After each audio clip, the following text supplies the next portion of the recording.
now we have a guy that could probably get in there if you... It's game day. The Edmonton Oilers hit the road once again.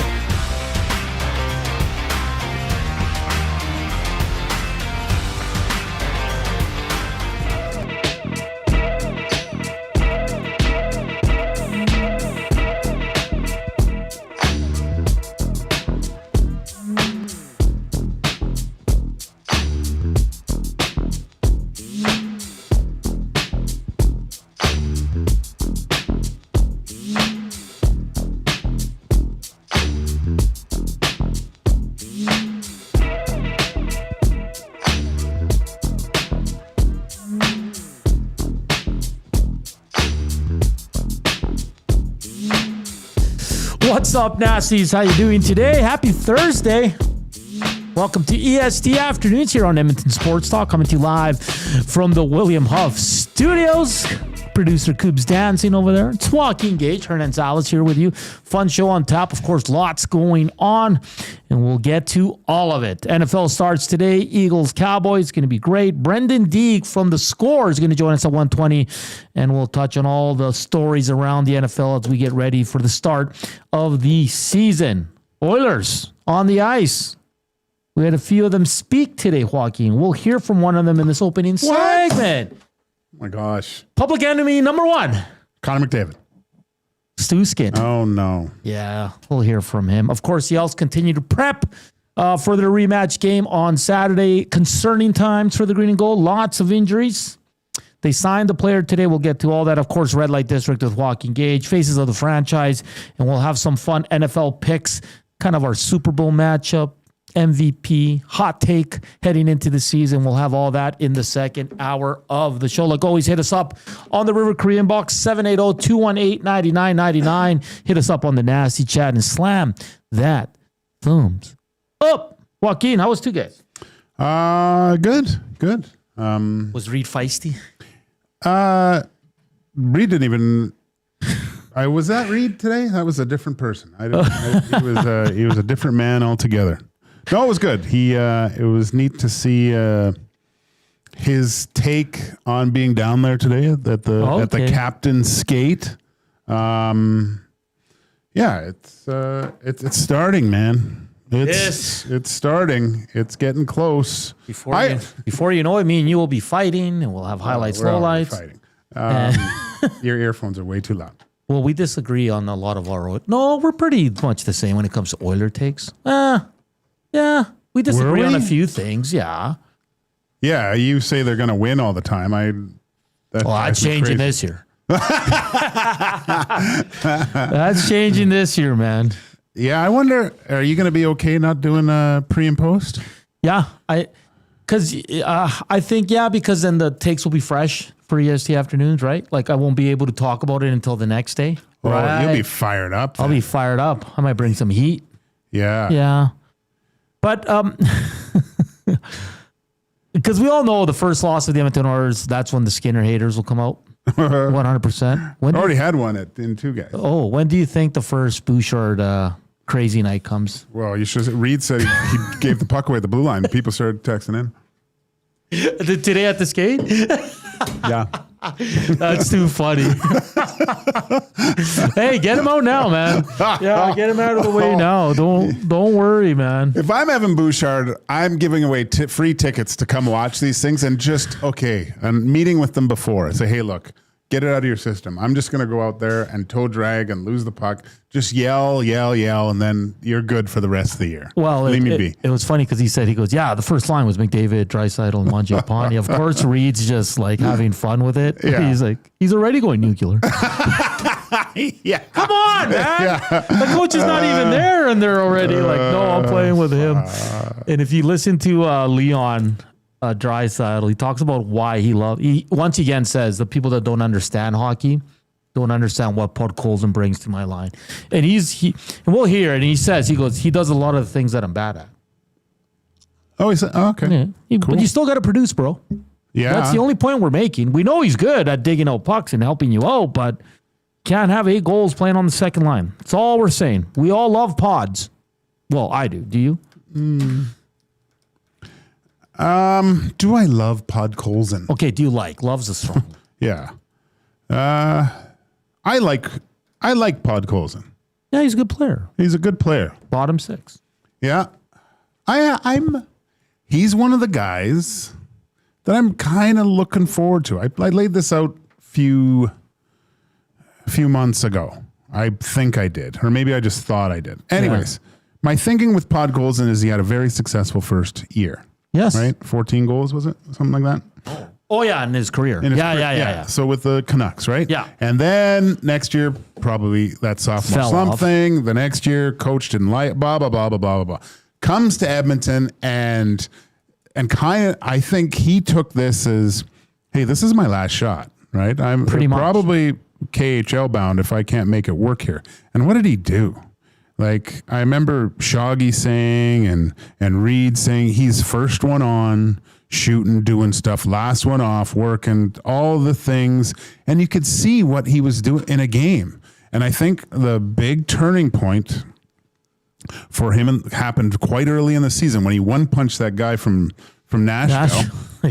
But he also set up Leon for I think he had 2 assists that game too, because he was in on the forecheck, took 2 pucks away, got it to Leon quick. Like it was impressive. And I think that was a confidence builder for him. And he's not now, this is the first year in his entire NHL career where he's coming in and it's no longer. He's going to be on the team. His name's Sharpie on the whiteboard. Yeah, 100%. It's not Expo white erasable ink now, so that's a good feeling, man. When you go into camp and you're already there and you're just, your mindset is getting ready for the regular season and not, who's this guy? Who's that guy? Who am I playing with? Like, it's hilarious when you go to camp and you look at the roster list and you're like, okay, I'm with this guy. Oh, that guy's on my line. I'm getting sent down for sure. Like, you play so many mind games with yourself. So I think this is going to be his most successful season as an NHL player to this point. Yeah, no, he knows he's locked into the lineup, and there's a good possibility he could start with Leon Draisaitl. Because Knobloch loves him there. So let's just be honest there. But all we're saying, and Leon's going to always defend his boy, right? His teammate. And I understand it. But all we're not saying he's a bad player, and we do understand hockey. It's just you can't have 8 goals playing a lot of that with Leon Draisaitl. That's all we're saying. So I do believe he's going to start with Leon. Because of the youth on the team and the unknowns, Joaquin, I think Coach K is going to want to kind of go with what he knows, what's comfortable. Okay. Right? So it's going to be Nuge McDavid, it's going to be Podkolzin, Draisaitl, and then whoever plays on the right side is going to be a little bit different because of Hyman injury, right? Mm-hmm. So I don't know. We'll see. But we will hear from Stuart Skinner here in a couple of minutes. Just quickly, of course, Elks back on the practice field today. They'll do a walkthrough tomorrow. Very concerning yesterday. No Serezna, no Morgan at practice. And Jay was down there today. They weren't on the field again, Joaquin. That's 2 big pieces. The Elks also signed defensive lineman Jordan Williams, played 2 years with the Argos, won a Grey Cup. That says to me, you're bringing in a defensive lineman, Jake Serezna's not going to play for a while because Robbie Smith's already on 6 game. Yeah. What's the guy's name that they brought in again? Sorry. Jordan Williams. Defensive line. Okay. Yeah. Yeah. Okay. Yeah, so that's just not good. And then if Niles Morgan is out, man. Now, in fairness, and maybe we shouldn't read too much, it's a short week. Maybe these guys are just getting some rest. Veterans, maintenance days, right? They'll be good to go for Saturday. You think? Yeah. We'll see. If they can't go, Joaquin, I think they're in a little bit of trouble. Yeah. They're in big trouble. That's a horrible list of injuries that guys that mean a lot. Yeah. So I guess with Nick Anderson, it was a ab, hey? Yeah, I saw that after. Yeah. Because he was limping when he got off, but maybe it was a lower thing. Maybe it was like the lower part of his abdomen. And Jay said today that he looked good, but we'll have to wait and see what the depth chart says tomorrow. It's crazy how short of a week it's been. I feel like they just played. I'm like, that mouse is not working. Don't you have to plug that thing in? I did. I charged it, but it's still not working. Anyways. You got that on Amazon. Amazon, yeah. It's not like Amazon. You should have used Amazon. Let's hear from everybody's favorite. Stuart Skinner. Hey, I know there has to be improvements in this game, but I don't have the hate that a small percentage of Oilers fans have for this player. New goalie coach. How was his offseason? Let's hear from. I don't know if I'm going to put these in. I didn't know if I could probably hear him with your earphones, but I'll put mine in. For sure. Here's Stuart Skinner talking with the media. Coach, what does the goalie have to peek in with a new voice? Yeah, I think it's a lot of things. Ever since he's been hired, we've been having some really good calls. Been able to go through some of my video in the past couple of years, honestly, and just kind of reviewing, the ways that I like to play and his thoughts on that. And Peter, he's been fantastic. He's been super cool, calm, collected, and he's just been very, very easy to talk to and very easy to work with. So, it's been an awesome start so far. Is it like a massive adjustment having a new voice when you had a different philosophy with a different coach, or is it more just tweaks and learning your personality? Honestly, this being kind of my first time going through it, I'm not too sure how it is all the time, but just in my experience, it's been pretty ever-flowing. I think it's been a pretty easy transition just going to Pete's philosophies. It's just getting in the way of the puck, so he's brought some really good points for me to think about, and some stuff that we've been working on, and that's kind of the name of the game. Just continue to work on certain things that you can get better at. Stu, I know you had a great relationship with Dustin Schwartz, you and Calvin Pickard. Yeah. And every single year, you guys always try to say is come in with a new mindset, fresh slate. Is it a little bit easier to do that as an athlete, to come in with the fresh slate, with the new goalie coach, and things feel a little bit different? I think so, yeah. Just like what you said with Cal and I with Schwartzy. I've been coached by Schwartzy for the past 8 years. Just learning from his aspects to Peter's aspects, it's the same concepts, stop the puck. That's been great. But yeah, I think you're right. I think being able to transition here with Peter has been, it's because we have been playing goalie and we've been doing this job for quite some time, and we got a few years under our belt in the NHL now. For me personally, so just being able to feed off that experience that I've already had is that makes the transition easier for sure. I've been giving it a few months to just kind of reflect on everything that happened. A second year where you guys were really close, maybe a clear set of eyes. How do you sort of evaluate your year, specifically, and how you think it went in the playoffs, and what goals you set for yourself this year? Yeah. Little incremental improvements. Yeah, I think for my goals this year, of course I want to set the bar high. I want to go to the Olympics. I want to be a goalie for Team Canada. I want to be able to get back to the Stanley Cup and finish the job this year. And that just kind of goes back to last year. And again, a full 82 games and another 4 rounds under our belt to really feel it out even more and really learn from this past year. So.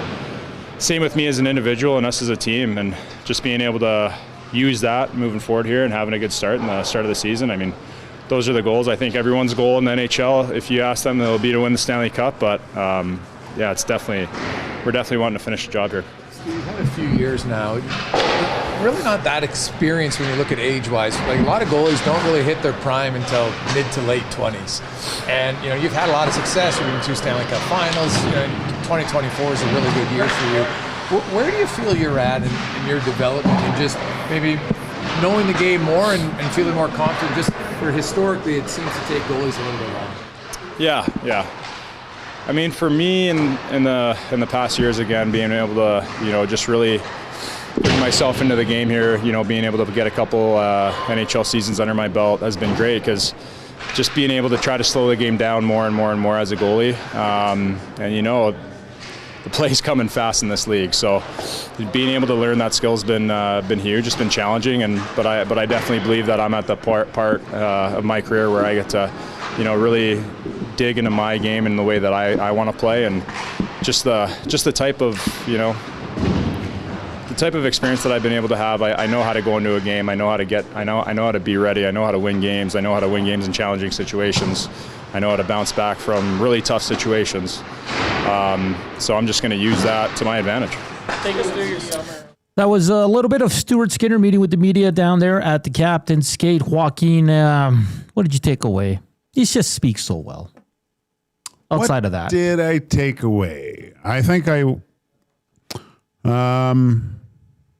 new experience with a new coach. Sure.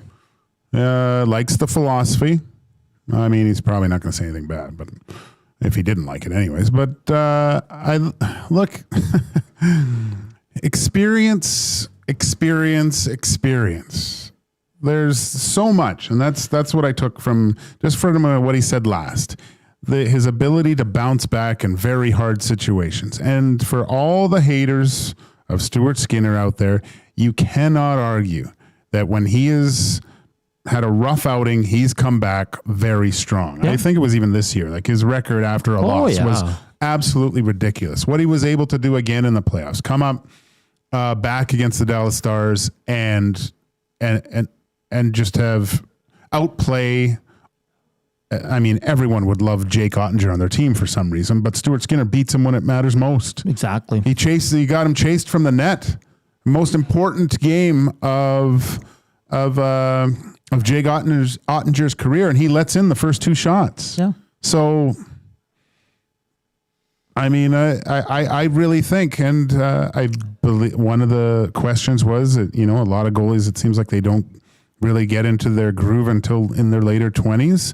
I feel like that's Skinner as well. This is his 4th full year as an NHL goaltender. Yeah. I think you're going to, again, I'm very optimistic about it. I know how difficult that position is. I know the microscope that you're under, especially in this market. For him he looks recharged and ready to go. Now it's enough of the talk stuff, though. Yeah. You can talk as much as you want. Put some tape on your stick, Stu, and let's get after it. Yeah, I mean, I found it kind of funny when he said, he goes, well, I mean, the new coach, he goes, but we're all trying to do the same job, is get in front of the puck, right? I mean, it's for the position itself, it's the most easily to describe to people. Well, what do you have to do for your job? I just have to stop this little circle, yes, vulcanized rubber thing. And sometimes it's hard. Sure. Yeah, and it's coming at me at a good clip, but all I got to do really is get in front of it. And he said, that's what I'm working on, is getting in front of that puck. And I mean, he's always spoken well. He's a very positive guy. He's hardly ever negative, right? Oh, yeah. But I like the maturity thing. It was asked there. I mean, it's your 4th full year. You've been to 2 Stanley Cup finals. You've had a roller coaster. You've been pulled in the playoffs. You come back and had 3 shutouts in 4 games. I mean, he knows how to bounce back. And I'm kind of with you. Listen, I don't think anyone here in Edmonton is saying Stuart Skinner is a finished product. I don't think anyone's comparing him as a top 5 goalie, top 10 goalie, right? You know what? Was it surprising he said Olympics to you? Yeah, that's great. Good. If that, you should be shooting for that. But at the end of the day, we all know Stuart Skinner has to improve early in games. He's got to make some tough saves. Goalies can make big saves. And I think that's the biggest thing with Stuart Skinner's, the grade A chances. Of course, they're tough to stop because they're called grade A chances. Right. But the best goalies in the world, what do they do consistently? They stop the puck. They stop grade A chances. Grade A chances, right. Yeah. So, but Joaquin, do you see that as being his biggest crutch right now, is that he can't make the glorious chance save? It's funny because what I'd like to see is, I'm pretty sure I said this last year. I'd like to see more than not that Stuart Skinner, when you're thinking of who was the best player on the Oilers, I mean, it's a lot easier for a goalie to do this, really, but he should be mentioned as, you know what, Stu was probably their best player tonight. He made there was a 10-minute stretch where he made 5 or 6 saves and he kept it close and the Oilers were able, that type of thing where just out-dueling the guy at the other end,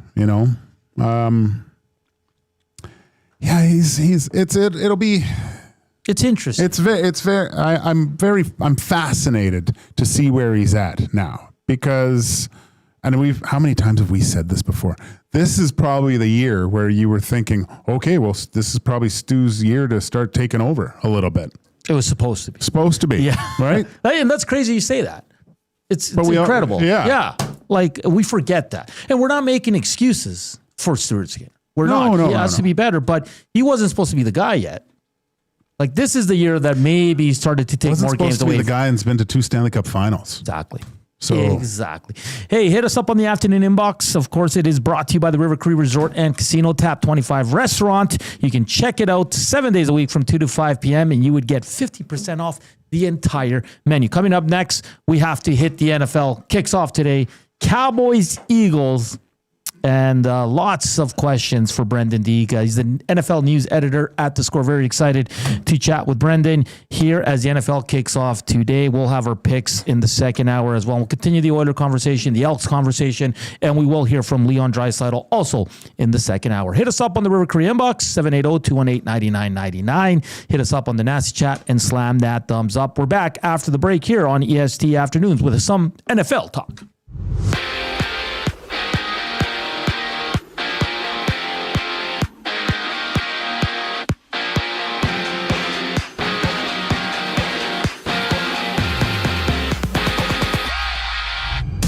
From Edmonton, the Elks have signed defensive lineman Jordan Williams, with the 26-year-old winning a Grey Cup with the Argos last season. He's suited up in 19 total CFL games. In other news, EST's own Jay Malin reported that Niles Morgan and Jake Cereza were not on the field at Elks practice, having Nick Anderson and Curly Gittins Jr. both participating in drills. And down south, the NFL season begins. Eagles play host to the Cowboys. Join Lieutenant Eric for the action down at Sully's Sports Bar and Lounge at Century Casino on Fort Road. He'll be down there every Monday and Thursday night during the NFL season. Kickoff for tonight's game goes at 6:20. And according to NFL Network's Ian Rappaport, Amari Cooper has informed the Raiders that he's decided to retire after signing with the team last week, saying he had, quote, unfinished business. While in the majors, there's 6 total games on the docket. It all begins when the Phillies and Brewers have first pitch at 2:10. This sports update is brought to you by the Capital Care Foundation. Financial support deeply affects residents at Capital Care, whether it's a one-time donation or monthly contribution. Every penny counts. Find out how you can donate at Capital Care Foundation.net. Once we get back from break, we have some NFL discussion. I'm Zach Koob Kubusch, and you're up to date. The Nielsen Show with Lieutenant Eric. Mike Tenier. If you came in on the Eagles when they beat the Commanders and beat the Chiefs and were just walloping them in the championship game in the Super Bowl, that wasn't the Eagles during the season. The Eagles during the season had to grind out their wins. I don't think they're head and shoulders above the other teams in the NFC, but I was not able to come up with a reason to say, oh, the Eagles are going to fall off because this is the team that's going to overtake them. I don't know who that team's supposed to be. The Nielsen Show with Lieutenant Eric, presented by South Ford Chevrolet. Weekday mornings 6 to 9, only on Edmonton Sports Talk, your clear choice for Edmonton sports. Since 1952, William Huff has been the heartbeat of Edmonton's advertising world. From humble beginnings to a citywide powerhouse, we've been the go-to for signage from print to design and installation. Partnering with Edmonton's top sports franchises and major events, we've helped shape the city's global reputation. Our secret? Unmatched customer service, decades of experience, and a passion for excellence we call the William Huff Advantage. Visit us online at williamhuff.com. Back to school? Really? Hey! Yay! Really? As things settle back into a routine in your home, you may need extra space. Sentinel Storage is here to help with a store near you. Try 4 weeks free. Visit sentinelstorage.ca. Lobsterfest is back at the Canadian Brewhouse. Saturday, October 4th at 6 p.m. A pound and a half of fresh Atlantic lobster with all the fixins for just $49.99. Pair it with a stein of Alexander Keith. Details at thecanadianbrewhouse.com. The leaves are turning, and just like golf season, time is running out to get in on Play Alberta's biggest offer ever. For a limited time only, new players can get up to a $1,000 casino bonus when they sign up. There's never been a better time to join the fun. Visit playalberta.ca today to get started with casino, sports, and lottery all in one app. Must be 18 plus to play. Remember, if you gamble, please use your game sense.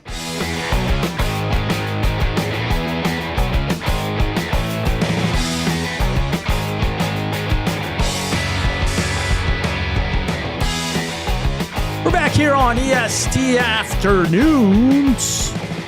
How you doing? What's shaking? How excited are you? Very. Very? Sorry, I'm just trying to deal. Well, you can't say that and not give. You're leaving me hanging here, man. What am I supposed to be excited about? The NFL start.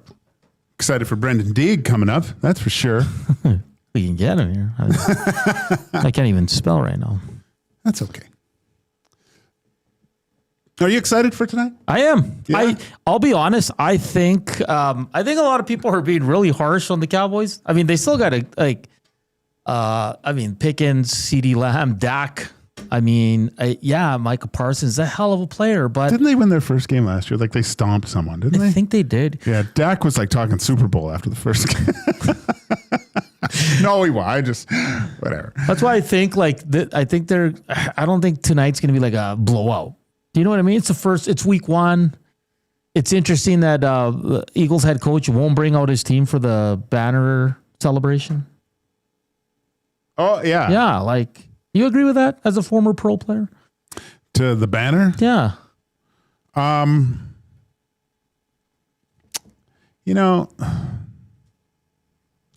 hated any sort of something that caused a delay in the game. I didn't even like singing 2 anthems. I hated going to It was awful. So the sooner they could get it over, the better.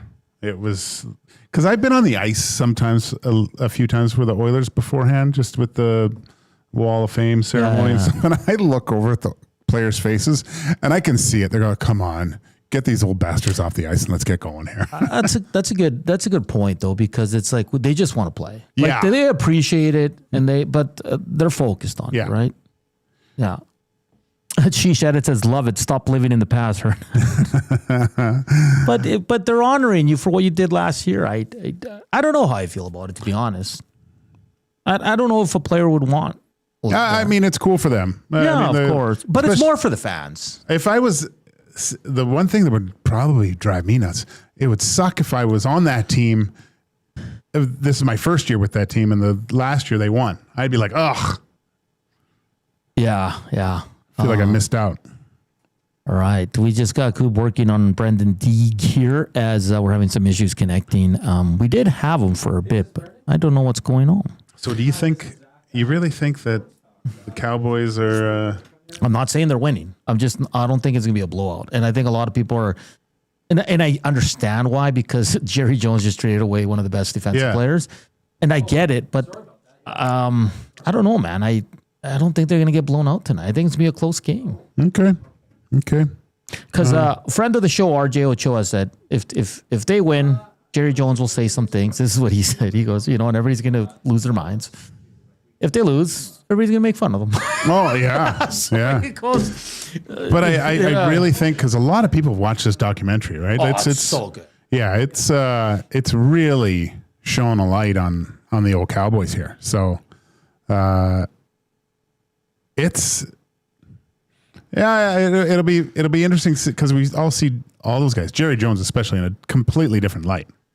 Not that How far are you? Did you finish it? No, not yet. Oh, okay. Yeah. Did you see? Is Jimmy Johnson still there? Yeah. Okay. Yeah. I won't ruin it. Yeah. There's a very good episode on that. I think Tom was talking about it on the Hangout a bit, but yeah, I had to turn it off. That's one of the best sports docs I've seen. Yeah. Yeah. It is fantastic. I love sports docs. Yeah, so do I, man. I'm even a Tour de France guy now. What did you think of the Cowboys wide receiver on the sidelines at University of Miami? Michael Irvin. Yeah. Hey, they love their former schools, right? Yeah. They absolutely love it. I love the passion, man. I think it's cool. Yeah. I think it's cool. And I like for Texas, is it Texas? Yeah, like Matthew McConaughey was on the sidelines. Yeah. He I love that guy. Longhorns? Longhorns, yeah. It's funny. It's such a big part of American culture. Cass and I were talking about this last week on Two Guys. Oh, we got him. We can hear him. Go ahead. Keep going. And just how influential where you went to college. Like I have a buddy who married an American girl, and when he goes to parties, everyone says, "Oh, where'd you go? UMass, whatever, BU, stuff like that." And then he gets introduced by her dad, like his father-in-law. Goes, "Yeah, this is my son-in-law, Rhett. He didn't go to college." That's how I'm going to introduce myself from now on. Hernan Salas, Nate Ooks. Just give me the thumbs up when he's ready. Okay, we're ready to go with Brenden Deeg. He's the NFL news editor for The Score. Brenden, good to have you on. How you doing today as we get ready for the start of the NFL season? Fellas, I'm doing well. How you guys doing? Oh, we're doing excellent here. Excited for the game tonight. So let's start there.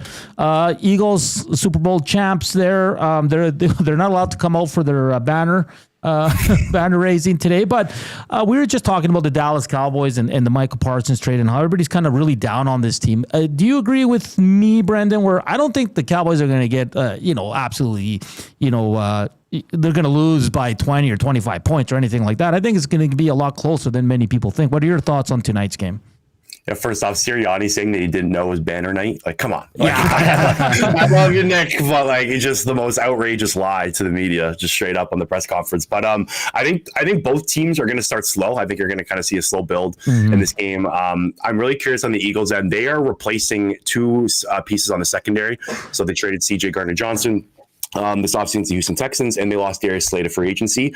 So it sounds like Sidney Brown, fellow Canadian, shout out to Sidney Brown, is going to get the start for the Eagles at safety, and then Dory Jackson's going to get the start on the other cornerback side across from Quinyon Mitchell. So the Cowboys, the secondary is kind of like the offensive line, right? Like one bad weak link kind of tear it all apart. Like if the Cowboys really want to get their offense rolling early, I'm assuming they're going to try to attack those two spots, try to get Sidney Brown backpedaling. He's more of kind of an in-box going downhill safety. And Adoree Jackson's a veteran, but he's a guy that was cut after a big contract. He was signed for barely any money in Philadelphia. It was like $2 million 1-year deal with the Eagles to play across from Quinyon. So if I'm the Cowboys, I'm looking to attack those spots. But just to your general question, I do think that the Eagles are going to win this game probably by a touchdown, but I think it's going to be like a 13-10 game at halftime, and then the Eagles will kind of take it as the game goes on in the third quarter. Saquon starts to get going.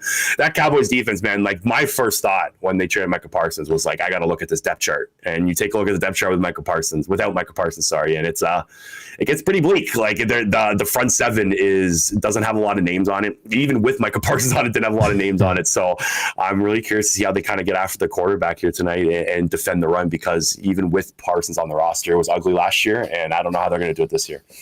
Brenden, we had Semanos on our show recently talking about running backs who, over a certain amount of touches, just don't seem to perform the same way the following year. Now, looking at Saquon Barkley, what he meant coming over and what he did for that, it seemed like he sparked that Eagles team.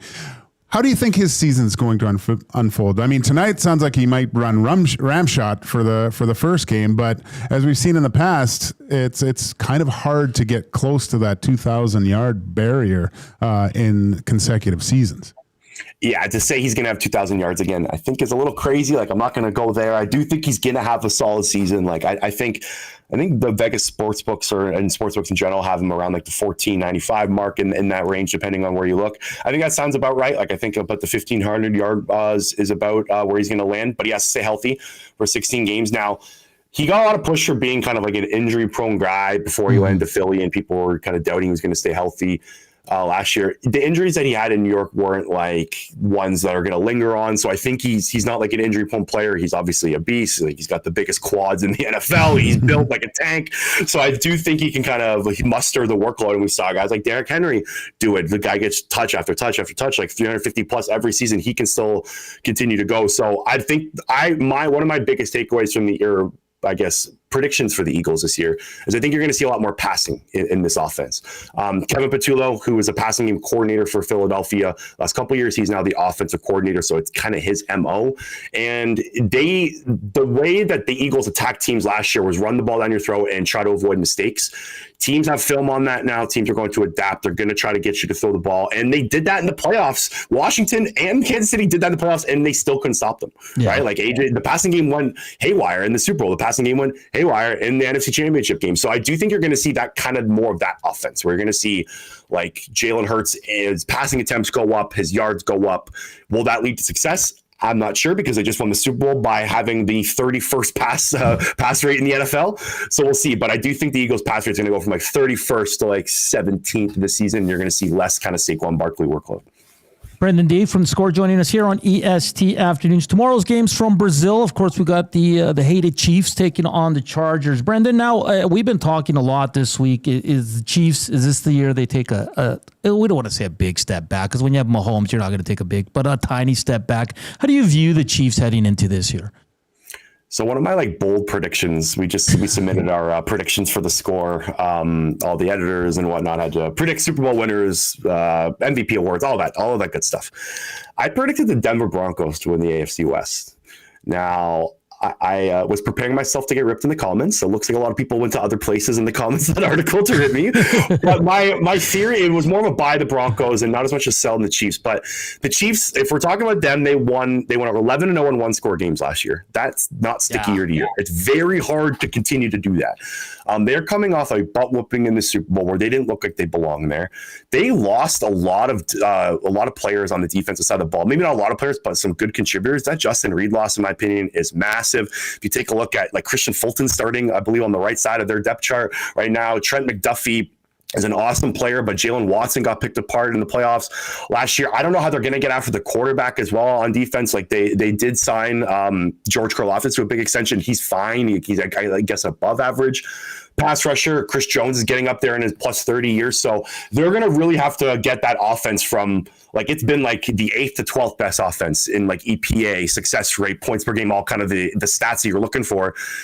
It hasn't been that 2018, 2019 offense where it's top 3, right? They really have to get that offense humming. And saying Andy Reid has to flip his play calling and how he does things at this age where he's won multiple Super Bowls, been to a bunch of Super Bowls in Philadelphia, to critique him and go, you know what, Andy, you have to get more adaptive and get the ball downfield. Sounds weird, but I do think it's true. I think Andy Reid must he had to have grabbed a bunch of Burger King napkins and went down that in depth and wrote on them and said, here's what we're going to do differently, because it was a lot of dink and dunk. The Eagles, when you play a defense that can keeps everything in front of you, that you're not going to be able to get those 8 to 12 yard receptions down after down. The Eagles proved that this is beatable, and I think the Chiefs really have to push the ball downfield this year and get the running game going. Isaiah Pacheco, in my opinion, is going to be huge for them as well, to see how healthy he is. He looked pretty good in the preseason, but I still have them with the 5th seed. I still have them winning 11 games. I predicted an 11-6 finish. I said the Broncos winning 12, but I do think this is kind of the year where you'll see Steve Spagnuolo's defense kind of go back down to earth a little bit, and they're going to have to win with the offense. And I just think that the Baltimore Ravens and the Buffalo Bills are more superior teams in that conference. Let's look at one game that piques my interest, and I did throw myself through that Netflix series of Enigma a little bit, and looking over to Pittsburgh. Could this be the one year that Mike Tomlin doesn't have success and just becomes a real bad ayahuasca trip with Aaron Rodgers at the helm, or is this going to be a great revenge game for Aaron Rodgers going back to New York? I don't think the Pittsburgh Steelers are making the playoffs. I think this is the year that Mike Tomlin doesn't win the 9 games or the over 500 mark. There's a lot of kind of alarming things when I was doing my preseason kind of predictions for this team. One, they have serious offensive line issues on both tackle spots. Troy Fontenot and Broderick Jones, not the greatest. So they have a good interior offensive line, but I don't know how well they're going to be able to keep Aaron Rodgers protected. I was looking at blitz rates against Rodgers last year, because I was actually looking at week 1 about 10 days ago. Aaron Rodgers was atrocious against the blitz last year. He was 33rd in QBR last year, 30th in EPA per play of all quarterbacks.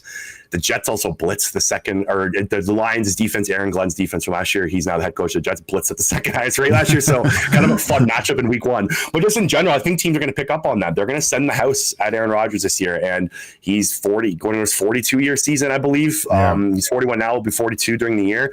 I have a hard time seeing him stay healthy. I have a hard time seeing that passing offense kind of just work out the gate. And what point does stuff start to go kind of crazy, right?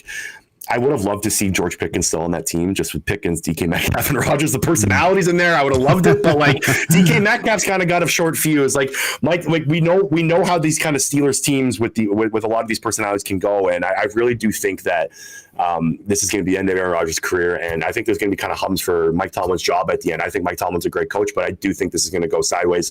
I just have no faith in it, and also they're relying on a defense that is getting up there in age. Cam Hayward hasn't participated in training camp at all. He wants a new contract. Some of their best players are older. TJ Watt's getting up there in age. They signed Darius Slay, he's 34 years old, to be a starting corner. Love Darius Slay as an Eagle, but I don't know. There's a lot of red flags with this team, and I just don't buy them in the AFC. Brenden, one of the more fascinating players to watch is just going to be rookie Travis Hunter. It sounds by just going through their depth chart, he's going to start at receiver and then come off the bench on defense. How do you think the Jags handle him? How much will he play on defense? And I mean, this guy is just, like I said, he's a fascinating player. Jags are going to be must watch just because of this guy. But how do you see the Jags handling him on offense and defense? So when I watched a lot of Travis Hunter at Colorado because I cover college football at the Score as well. And I thought he was a better cornerback than a wide receiver. My read was he has potential to be a number one corner in the NFL. And he's also a great wide receiver. Don't get me wrong. But if I was to spot him somewhere, one position where he could be the best at, I think it would have been corner. But the Jags clearly see more value with wide receiver. He's listed right now as a backup cornerback, starting wideout. I think a lot of that has to do with Trevor Lawrence, right? They want to get the most value out of this for their young quarterback. They paid Trevor Lawrence is one of the highest paid players in the NFL, makes over $250 million on that 5-year contract. They're trying to maximize this Trevor Lawrence window in his prime. So I kind of understand that.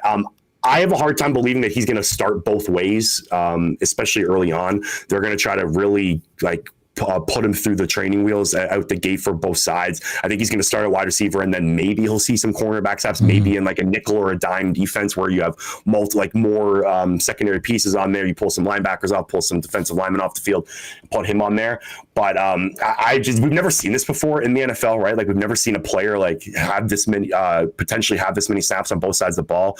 His Colorado snaps are insanity. He played literally equal offense, equal defense. This guy did not leave the field.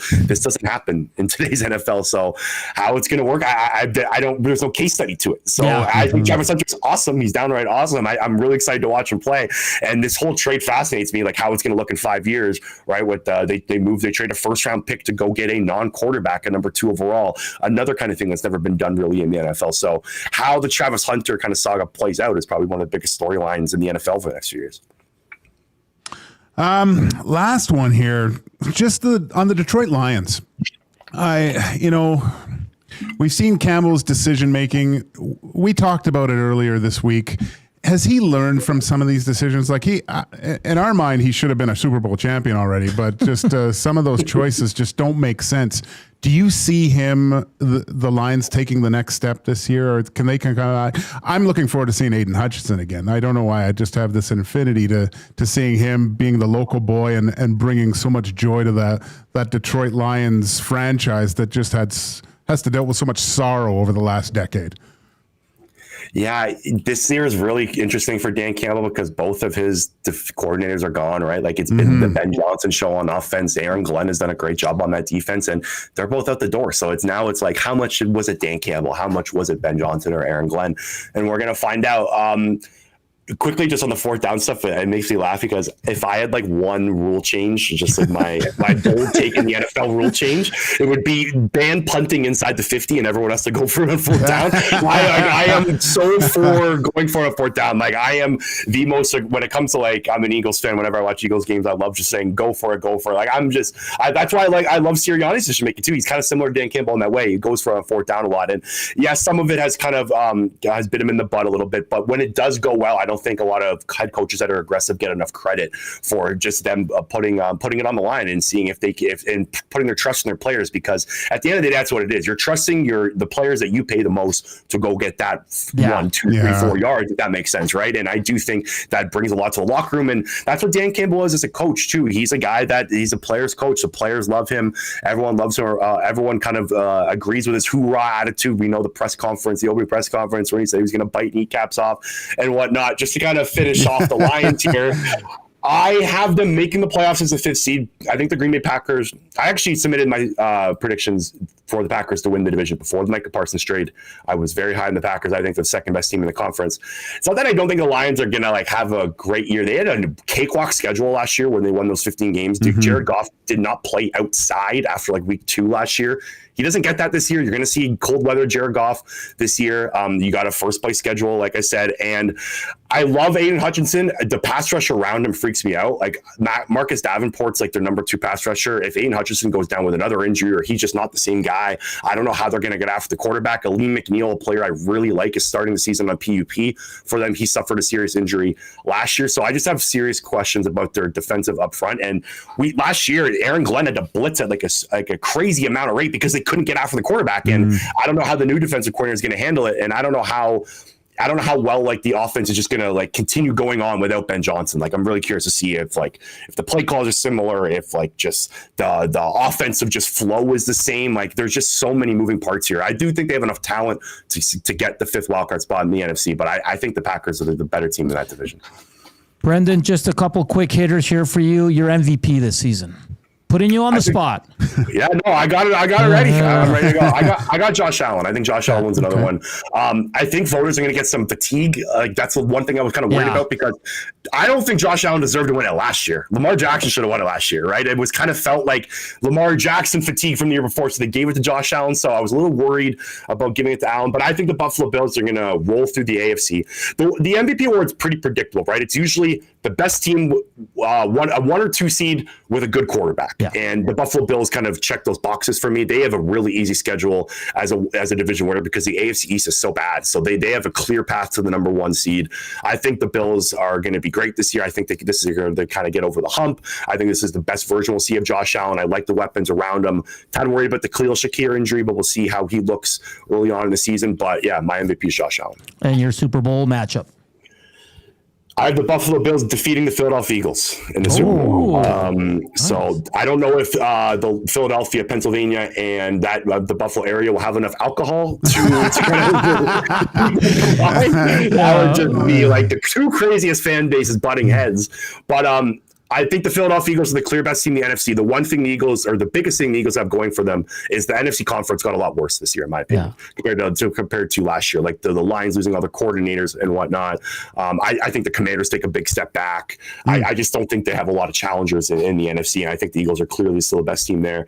And the Buffalo Bills, like I think this is the year McDermott gets it done. I think McDermott had a big, long look in the mirror and a big, long kind of a what am I going to do here moment after the playoff loss last year. And I do think that this is the version of the Bills that gets it done. I like the move they made on defense. I think Joey Bosa is kind of like a sneaky, really good addition for them on the edge. I love the roster, and they have won 12 plus games in 2 of the last 3 years. Like this is a team that dominates regular season. They just haven't got over that one game, and I do think this is the year to do it because I think the Chiefs are weaker, and I do think they can kind of avoid the Baltimore Ravens in the playoffs with how I kind of have it viewed out. So the Bills getting it done.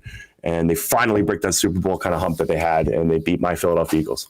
Well, Brenden, I got to say this. We're going to have you back throughout the season because you're a big hit with our listeners right now. They are absolutely loving this hit, man. So great stuff. Thank you for taking the time to join us. Like I said, I'm probably sure I'll be reaching out here in the near future. But enjoy the games. Week 1, this has been great. And thanks again, man. Yeah, appreciate you guys for having me on. Enjoy the weekend. All right. That's Brenden Deeg from The Score. He was awesome. That was great. That was awesome. Yeah, our listeners were loving our guests. They're a great breakdown. I had so many more questions, but we got to get to break. I know. I wanted to see why he thought that Washington would but you know take what? a step back. If you just research on Google, like teams that will stay, like almost every article of the Commanders taking a step back. Yeah. It's crazy. Why? I haven't read one. Yeah, it's a good question, man. Sophomore Jaden Daniels. Is that it though? That's what I mean. Like. Well, we'll ask Jay Milne, the Commanders fan here in the building. So I think their defense, they're saying might take a step back. Jaden Daniels is the big one. He's so exciting to watch, though, man. Like, I really hope they don't take that big of a step back. I hope they're still there in the playoffs because they are, last year, they're at least towards the end, they were must-watch. What game is it, the obvious game that intrigues you the most this weekend with Baltimore and Buffalo? Yeah, that's the top one. I mean... I'm a Niners guy, so they play the Seahawks. Obviously, but I think for a fan that just wants to watch a good game, Lions-Packers is going to be great. Yeah. Ravens, Bills. That one's going to be great. I'm going to tune into Aaron Rodgers. Of course you are. Yeah. Like, let's be honest here. But it's going to be fun, man. This is great. And then you have the triple header in the CFL on Saturday. It starts tomorrow in the CFL with one game. So it's going to be just jam-packed weekend of sports. Of course, the Oilers are on the ice as well. We'll get to it. F1 too. Jeez. F1, yes, of course. The afternoon inbox is presented by the River Cree Resort and Casino. Check out their kitchen restaurant. Sundays and Mondays, you get 50% off their entire menu, and it goes from 5 p.m. until close. We're a little late, but coming up next, your favorite segment of the week's the Red Light District with Joaquin Gage.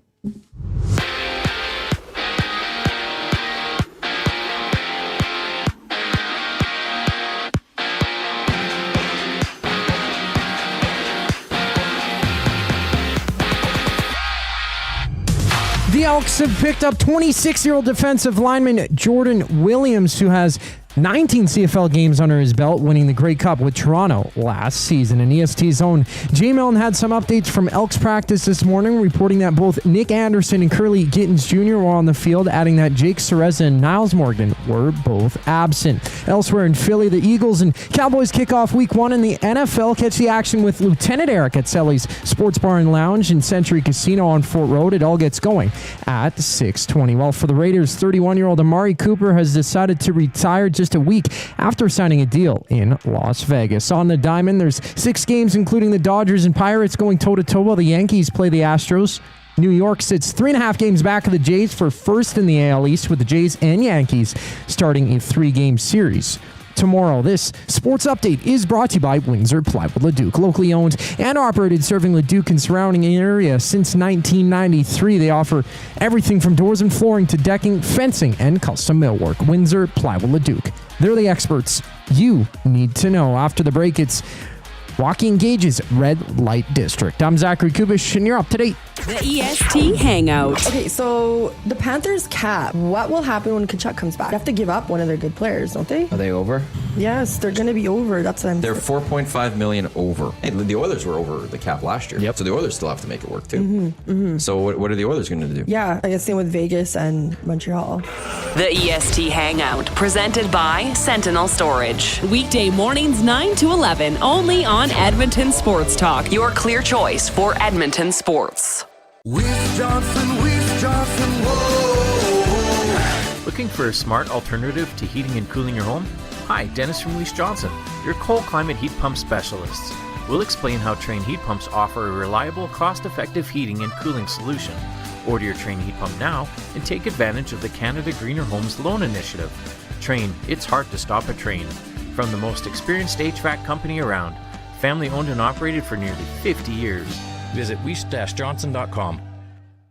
World-renowned top psychic medium and the star of Meet the Frasers, Matt Fraser comes to River Cree Resort and Casino on September 12th and 13th for a couple of special live shows. Join Matt for 2 nights of healing, hope, and laughter. Matt has become a trusted figure for people seeking closure, guidance, and connection with their loved ones. Don't miss Matt Fraser live at River Cree Resort and Casino September 12th and 13th. Both shows are 18+. Get your tickets now at rivercreeresort.com.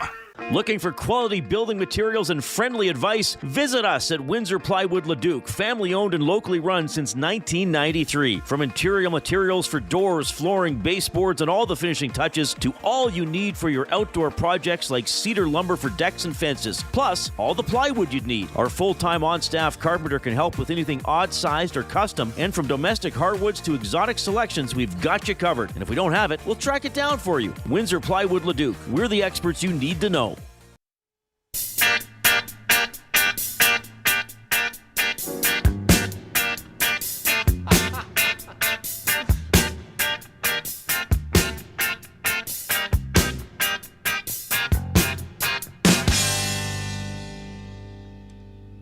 Joaquin.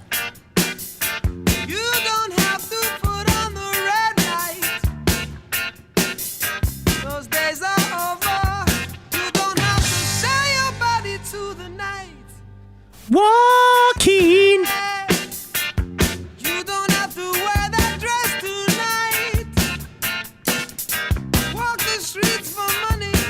You don't care if it's wrong or if it's right.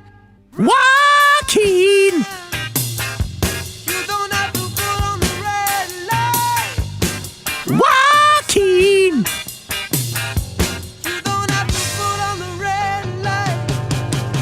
Joaquin.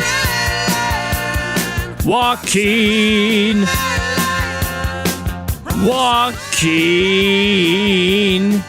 Joaquin. Joaquin. Joaquin. Back here on EST Afternoons, live from the William Huff Studios in the west side of the city. Of course, Edmonton Sports Talk brought to you by Play Alberta. All you got to do for September, promo codes, deposit 50, and you'll get a $50 free bet using EST Sports or YEG50. It's the same for EST Casino. So hit them up. Sprinkle some moolah on the game tonight, maybe some parlays, some prop bets, all that fun stuff. Joaquin, it is time for the Red Light District. What do you got for us today? Well, since there's one of the professional leagues starts tonight, I didn't know if you knew this. But, oh, really? Which one? I believe it was the Football League of Nationalism. Okay. Yeah, the NFL starts tonight, everybody. Yeah. And everyone's been around here with all their leagues and fantasy drafts and stuff. So it's it'll be fun. I'm looking forward to this season. So one thing when you're in the U.S. and you're traveling, like I would be in the U.S. and traveling airport to airport. When you're traveling on a Sunday, it's something special because you're in the airports and every bar's got a game on and people are all drinking beer and watching their teams play. And it's ingrained into their DNA. Sundays, NFL. And I just kind of wanted to go through the team. Every team has its own type of thing that they do. And you'd see that more prevalent on opening games. So I'm going to go through with you. Oh, okay. So I got a few teams here. Famous teams of what they are known for most of all from a fan standpoint. All right. So let's go to Buffalo. Okay. What is our Bills Mafia legendary for? Slamming a guy into a table. I thought you were going to say losing 4 Super Bowls in a row, but that's Bills Mafia. No, I'm saying something they celebrate, Coop. Not what they... But you were right. Body slap. Yeah. So Bills Mafia, legendary for jumping through folding tables at tailgates. Sometimes they're even on fire. All right. Let's go to Green Bay, another team that's going to be, looks like they're going to have a little bit of a wagon. What are Packers fans known for? For the cheeseheads. Cheeseheads! Yeah! All right.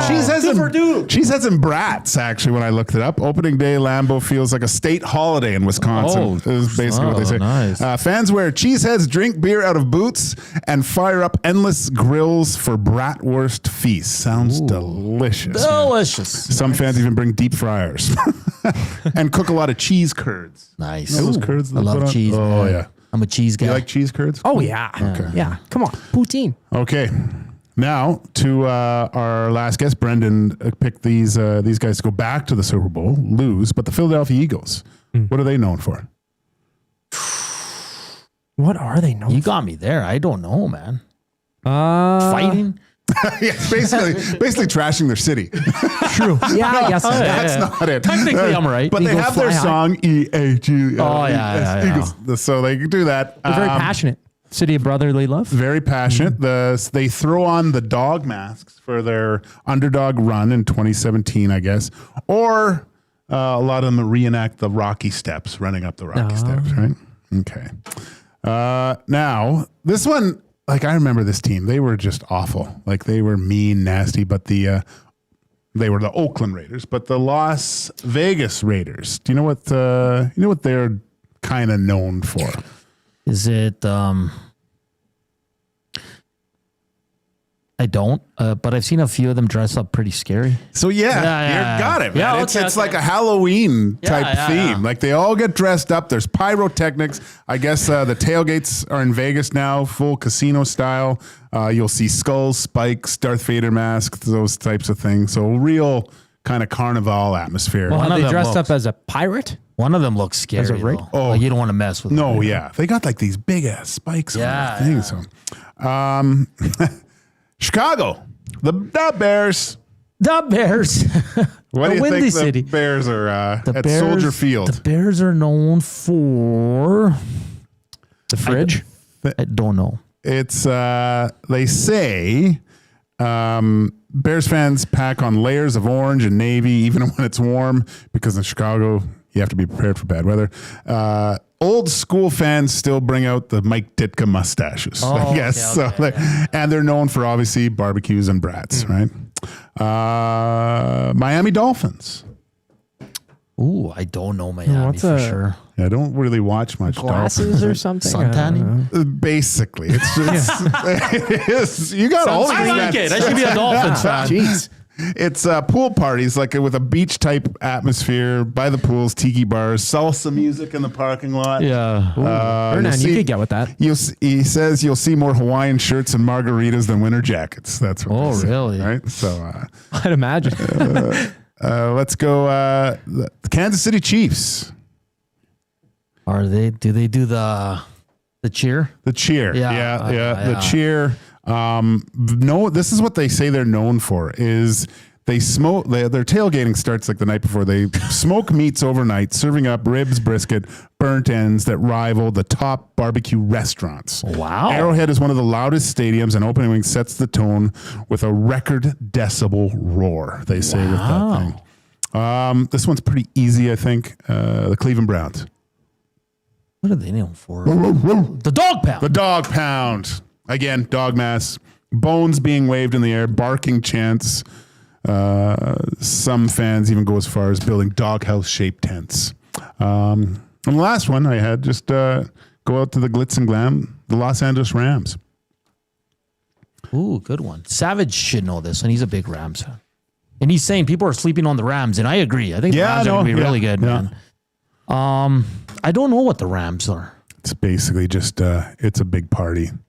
Celebrities, DJs. Yeah. You know, it's You're LA. in LA, man. You're in LA. Everyone's wearing sunglasses. A lot of celebrities at the tailgates, I guess, to hang out. What would the Elks fans be known for? I think tailgating. But I think it's being super, super nice. Ooh. Because you walk through the tailgate and it's wonderful. People everywhere. No one's chirping. Yeah.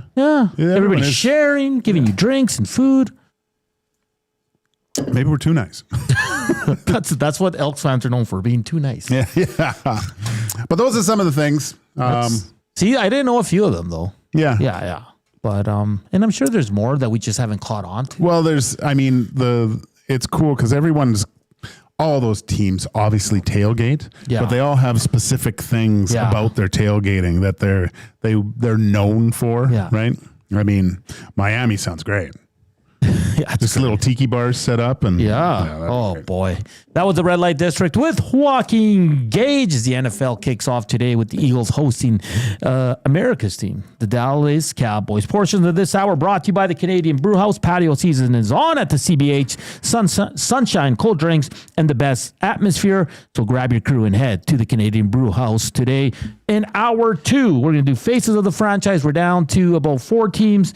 We have our NFL picks. We're going to have some fun with that. We want to hear from you. River Korean Box 780-218-9999. Hit us up on the Nasty Chat and slam that thumbs up for us as well. And we will hear from Leon Draisaitl as well. That's all coming up here on EST Afternoons. We're back after the break. The Lock Shop. This is an NFC East rivalry. Cowboys, you would have to think in that locker room, they know that it sucks to not have Micah Parsons on their team anymore. But how the world is just discrediting them right now. That almost plays into for the Dallas Cowboys. The Eagles did sweep the series last year and it was dominant. But when you get these rivalry games, the other team does like to show up and try to spoil the party. The Lock Shop, weekday mornings at 11, only on Edmonton Sports Talk. Your clear choice for Edmonton sports. Get ready for pure adrenaline at Buck's Auto Parts Annihilation Night, Saturday, September 13th at Brand Torque Raceway. Witness an action-packed evening filled with crashing, smashing, and jaw-dropping stunts. From heart-pounding collision to cars dropped from towering cranes and a jet car burn. Celebrate an evening of outrageous entertainment at Buck's Auto Parts Annihilation Night, Saturday, September 13th at Brand Torque Raceway. Just west of Highway 2 and Highway 19 at the Edmonton International Airport. Tickets and info online at radraceway.com. When you cater with Royal Pizza, you're getting the same great pizzas, pastas, and salads you love, just bigger and built for a crowd. Perfect for teams, offices, or parties, Royal Pizza's catering brings real value around $10 per person. Delicious, high quality, and easy. If you like their pastas, you'll love their catering pastas even more. Visit royalpizza.ca or contact your local store for exact pricing and details. So come on home, Royal Pizza, still making it great. You know Dawn. Everyone knows Dawn. Dawn from Frontier Cartage. That's right, it's me, Dawn from Frontier Cartage, where we're setting the standard for cartage service in Edmonton and beyond, offering city cartage, Alberta highway, short haul deck, and more. My team and I are bringing our years of industry experience and expertise to every mile. Join Dawn and her boys in a new chapter in transportation excellence, dedicated to exceptional service. Call Dawn at Frontier Cartage, 587-222-5826. You've heard the name, but what does it mean? For over 66 years, William Huff Advertising has supplied signage from screen printing to digital to LED with design, production, and install in-house. It's a one-stop shop for all your signage needs. Edmonton owned and operated, William Huff has been trusted by the biggest companies and teams in the City of Champions and many others across the country to do the job. If you're looking for a way to get the word out about your company or event, they are the answer. Go to www.williamhuff.com. Their results speak for themselves.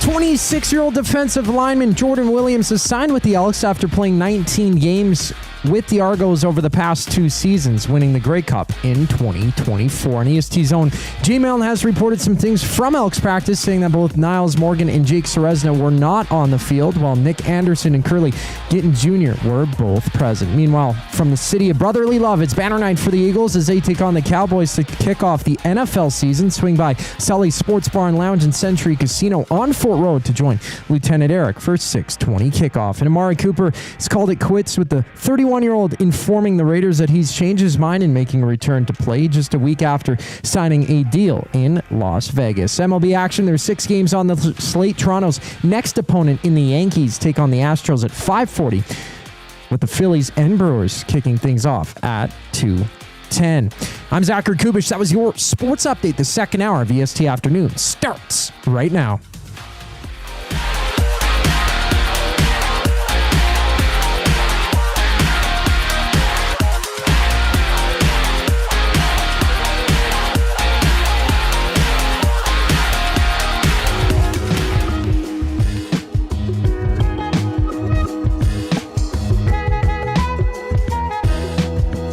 Hour 2 here on EST Afternoons. How you doing out there? It's a beautiful day. Not as hot though. It's about 19. Oh, it's cold. Yeah. It's not, but at least it's blue skies out there on the, as we get ready for some NFL. Boone loves it. Who? Oh, he loves this weather? Well, it's sunny, but not too hot, right? You should have seen him on walking today. He was strutting. He was really strutting. We love Boone. Good old Boone. This is his weather, eh? Oh, well, no. Minus 30 is his weather. Yeah. That's crazy, man. Okay. He goes out there and just sits in it. Just loves it. It's great. My sister had a Nikita Lab. He was the same way, man. He can't wait to get outside. Yeah. Hey, Edmonton Sports Talk presented by Play Alberta. Why limit your choices when you can have it all? Play Alberta is your go-to app for casino games, sports betting, and lottery, all in one place. With easy access to real money games, you can enjoy everything Alberta has to offer right at your fingertips. Download Play Alberta now and start playing today. And also improved odds for all the major North American leagues this year, including the NFL. And it's more convenient than ever with the new and improved Play Alberta app. We're getting close to finishing off Faces of the Franchise. Who did we do yesterday? Dallas. Dallas Stars, one of the easier ones. We have 6 teams left. Of course, we're going to do Edmonton last for obvious reasons. We have Anaheim, Buffalo, Calgary, Colorado, Detroit. Who are we getting today? Buffalo. Okay.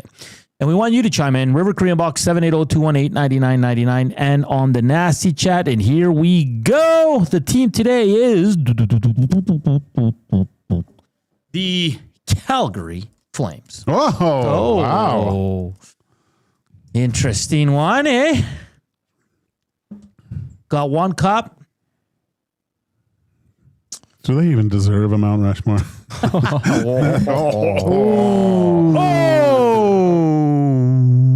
I mean, Jerome for sure. Yeah. Ooh, yeah. Again, Iggy. Iginla. Pissed off Oiler fans a lot of nights when he was a Flamer. Lanny? I think Lanny almost has to be there, right? Yeah. I think, yeah.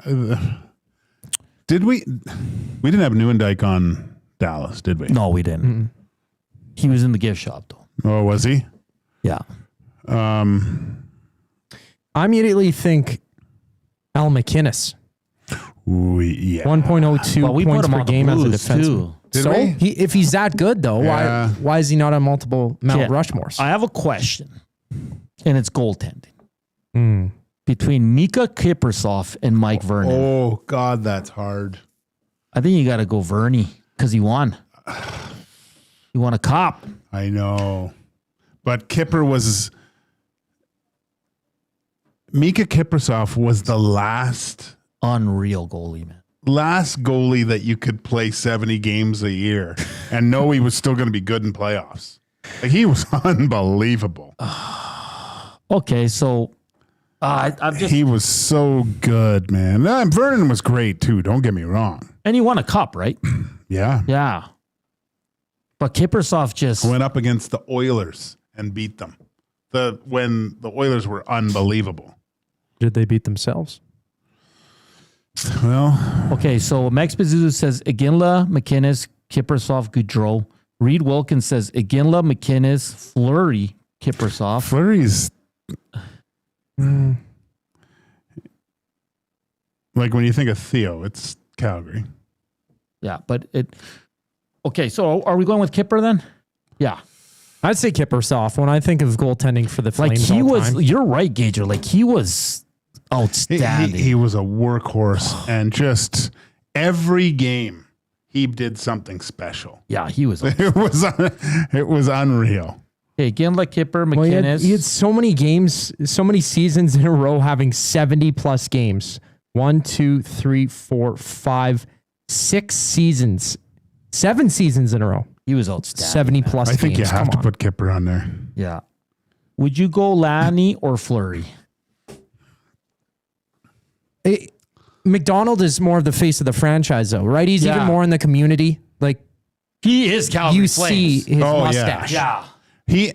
What people don't understand is Lanny McDonald was such a great player for such a long period of time. He was one of those guys. Is he ever going to win one? Yeah, because he was with Toronto, and he came to Calgary and won, and didn't he score the game winner or put it away? Like, yeah, because Fleury wasn't on that team yet. He was on that team. Theo Fleury? Yeah, on the cup winning team. Yeah, but of that, yeah. Well, Pretty of that sure, cup wasn't winning he? team, though, that's the most popular photo. Is Lanny McDonald, right? Holding the cup in the picture. Like almost right? crying. Yeah. Yeah, he won it in his rookie year. He played 36 games. I know. Yeah. But Lanny, I mean, yeah. It's just that mustache. I think we got to go Lanny here, boys. I think we go Lanny. Yeah, Lanny was an absolute legend there. In his last year, he won the cup. Unreal. Okay, so are you guys good if we went like this? Iginla, Kiprusoff, McInnes, Lanny McDonald. I'm good with Yes. Who would you put in the gift shop? Oof. Well, Fleury. Fleury's in the gift shop. Nieuwendyk. Score when I like. What about Joel Otto? Jim Poplinski. Pepper? Vernon for sure, man. Vernon. I feel a little dirty not putting What about Mikey Gilmore? Vernon. But it was Gilmore more of a Leaf. Yeah, but he won. He won the cup. Yeah. Hawk and Lube. Hey. I just like saying that name. Reinhardt? Gary Suter. Goudreau. Didn't Sergei Makarov. There's some good Flames, man. Well, Michael Backlund. He's one of 2 players to play over 1,000 games. He's a good player, too. I like Backlund. Big Uke says Grant Fuhr, James Neal, Brett Kulak, Dwayne Rollison. Yeah. Oh, you could have Grant Fuhr, Curtis Joseph. Who else? Grant Fuhr, Curtis Joseph. Rollison played for him, too? Yeah. Oh, he did at the start. Yeah, he did. Yeah, I played against him in the minors. That's right. Mike Smith. And just because some people are disagreeing with us having McInnes, he's third all time in scoring for the Flames. Yeah. Stop He's unreal. Right. He had 822 points in 803 games as a defenseman. He almost killed Kelly Rudy with a slap shot. Well, didn't he have the hardest slap shot in the league for years? The thing is with McInnes, like he was hitting 100 miles an hour standing there. Like he didn't do this whole skate in from the red line and let her buck. He was standing still and doing it. Yeah. So, and he wasn't overly big. Like it was just a natural. Like it almost like was a natural. Did you miss Brathwaite? Well, Freddie Brathwaite. Yeah, Freddie Brathwaite. Yeah, Freddie too. PR sent that in. Sorry, Freddie. Well, he was pretty good with the Flames. His save's still like one of the top 10, and when you see it on lists, like he reaches back and flicks it out with his stick. Tail says Yager was a Flame. Shelly Raines, Joel Otto was a beast. Oh, he was. Well, if we're talking goalies too, Markstrom. Right? Just a tenure there. I mean, Van Owen says, don't forget Doug Risebrough. Dougie Risebrough. Marty St. Louis started there. They just got that's rid right. of him. I played against him and Rollison in the minors. That when they were my first couple of years. Didn't Brett Hall start in Calgary? Yep. Yeah. Where did Cam Neely start? Ooh, that's a good question. It wasn't Boston. St. Louis? No, I'll look it up. I think he got traded. Oh, he started in Vancouver. Yeah, that's what I'm. Yeah. Worst trade ever. Calgary's had some good players, man. And they never draft in the top 5, right? Yeah. Like Tkachuk was probably one of their highest picks in recent memory. What did he go? 6th? Like 6 or 7. He went right before. Was it Darnell? Oh, did he? Yeah. Shh. You're not supposed to say that. Oh no, it's Puljujärvi. 4th overall. Oh yeah, how good would Tkachuk be on this team, man? Holy smokes! Do you think he would asked for a trade, or would he have been riding shotgun with McDavid this whole time? I think if he riding shotgun, he probably would have, and we would have loved him. Yeah. All right, so the Mount Rushmore for the Flames, it'll be what? Lanny McDonald, Mika Kiprusoff, Jerome McGinley, and Al McInnes? Yes. That's what we're going with? Yes. I feel dirty because this is weird for me to say because I was I grew up cheering for the Oilers in those times and I hated the Flames. But for some reason, I always liked Mike Vernon, man. Is that weird? No. Like, I don't know what it was. Maybe it was his gear because I like the Chris Osgood, Mike Vernon, just straight helmet, right? The pads, maybe. Vernon was awesome, man. Well, it's a bit different for goaltenders too. Like it's more of the individual with the goalie. Like he was made big saves though. He was great. He was good. Man. Yeah. Didn't he win in Detroit? Yes. Yeah. They got him to Detroit to win a cup. Yeah. And he beat up Patrick Waugh. Did he though? Or yes. Did Patrick Waugh feed him a few? Patrick Waugh, he didn't beat him up.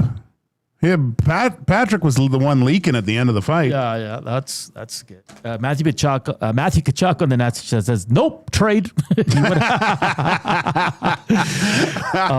This one says, Trevor Kidd, best upper deck goalie pick card. Yeah, Trevor Kidd had the good gear, man. Collingwood Rob says, Vernon McInnes, McDonald, Iginla. Hey guys, what about Robin Regier or Dion Phaneuf? Oh, good ones. Regier was an absolute Regier stud was a there. beast. Phaneuf was really good while he was in Calgary too. Craig Conroy says this texter. This one says Doug Gilmour had the game-winning goal when they won it. Oh, did he? Okay. Gregor says Theo, Jerome, Mika, Lanny. So we're only off by one. The number of goalies who play for both organizations is actually quite high. Brathwaite, Fuhr, Cujo, Rollinson, Mike Smith, Talbot, and Laurent Brossoit from Hampton Steve. Laurent Brossoit played for the Flames? Did he really? I don't... No. He's only played for the Jets The Golden Knights and the Oilers. He's only played for 3 teams. Let's see here. Yeah, he hasn't played for the Flames. He has played for the Jets. That's another Brossois, but Laurent Brossois. Laurent Brossois. That was a hard name for me to say. John Sean says, Tkachuk on the Oil? We would have possibly 3 cups already. Oh, jeez. Okay, Reed Wilkins. And this is why we love Reed. Laurent Brossois was drafted by the Flames. Oh, was he? Yeah, I did not know that. Yeah, 6th round, 100, 64th overall in 2011. Rip City Step Schmid was traded for Brossois. Oh, look at that. I see. Well, thanks to Reed Wilkins for that, because we just look like a bunch of jabronis. We are a bunch of jabronis here. All right, we'll have the what is it called again?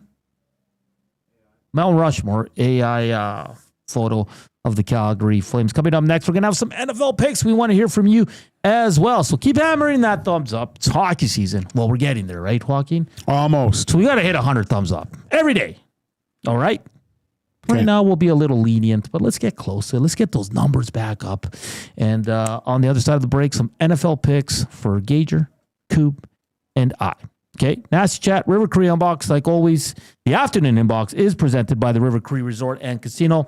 Check out their Tap 25 restaurant where you can get the prime rib special for just $18.99. It's available 7 days a week from 11:30 a.m. to 11 p.m. We're back after the break, but first up, Koob with your sports update.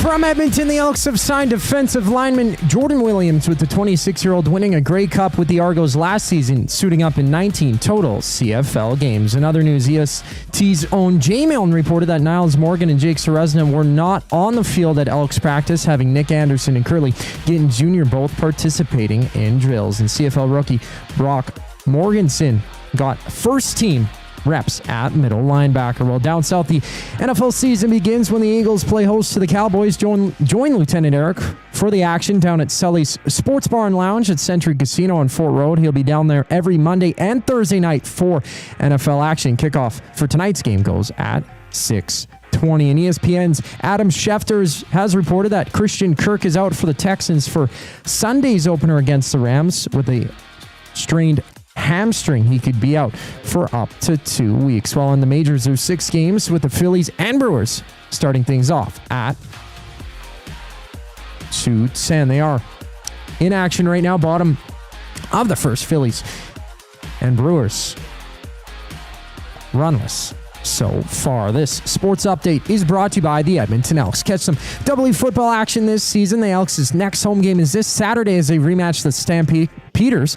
Tickets start at just $20. Get your tickets now at goelks.com. The show rolls on after the break. I'm Zach Koob Kubusch, keeping you up to date. Reed Wilkins Show with Jay Milne. You can't understand Connor McDavid and his thought process because you're not him. I appreciate the passion, but if you're trying to say, what am I worried about on the team? I bet you that's what Connor's worried about. You know what? I bet you it isn't. Maybe just shut your brain off after a while about it. Because if I'm playing the odds, he's probably going to sign a contract, probably within a month. The Reed Wilkins Show with Jay Milne, weekday afternoon 3 to 6, only on Edmonton Sports Talk, your clear choice for Edmonton sports.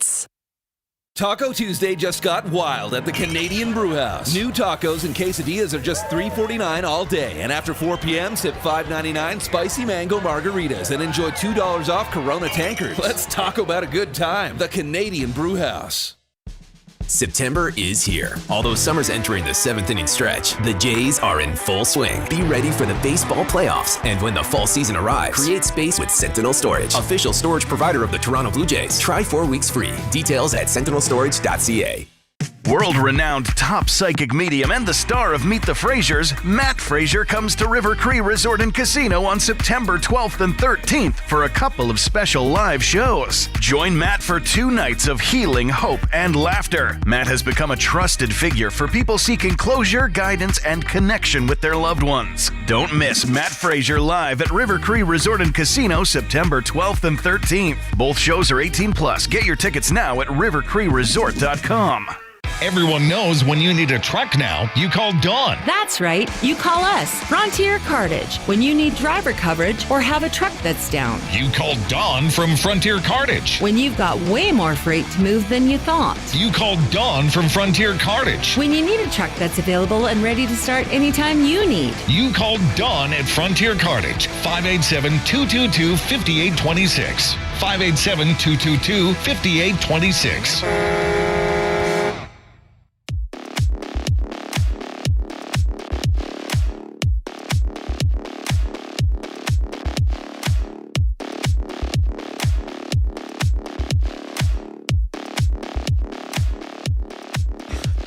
We're back here on EST Afternoons. Fun show so far. Everybody's excited. It's start of the NFL season. Go hang out with Lieutenant Eric at Selly Sports Bar and Lounge at the Century Casino Fort Road. He's back, baby. And his voice is back too, which is the biggest positive so far of the day. Right, Joaquin? Yeah, I hope it's funny because it's over in that part of the city where I don't venture out much to. The only reason I'd be over there is maybe driving my daughter to dance or something like that. But now that she drives, I don't know. I'll have to make a special trip at least once. Yeah. I'm going to go hang out a few times here, but today I want to watch a soccer game, so I'm kind of not going to be able to make it. It's funny because there's that bar over there, that Newcastle pub that I love. Ah, yes. You were telling me so great, man. Watch a game there, awesome. Live music, but I'm not going to be able to go there much. But now I'm thinking, you know what? I could really go there. Like I could go there, and then my daughter, because she could drive me home. Hey, bonus. What do we have for thumbs up, Joaquin? Can you see? Let me look at. I think we're doing okay. You know what? God, we don't mention this enough. But if you can, just give us a little thumbs up because we're having employee reviews soon. Yes, we are. 56, man. 56. That's not good enough, man. Got 109 watching. Why not? Just hop over there and hit it. See if we can hit 100. Please.